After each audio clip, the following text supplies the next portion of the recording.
నేను పెట్టే కష్టాలను ఇష్టంగా భరించు. నీకు కావాల్సింది నేనిస్తాను. ఇంకా ఎంతలా బాధలు పెడతావు శివయ్యా? ఇప్పటికే అలసిపోయాను, ఇంకా నేను భరించలేను అని అంటావా?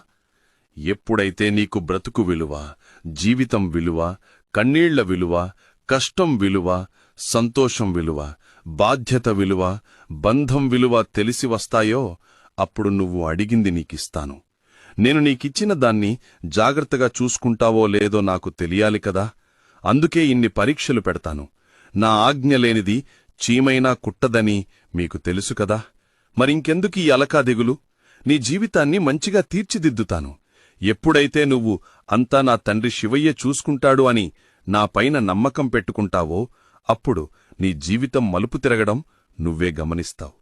చివరిగా ఒక్క మాట, నేనున్నాను. అన్నీ మర్చిపో. సంతోషంగా ముందడుగు వెయ్యి. అంతా మంచే జరుగుతుంది. తథాస్తు.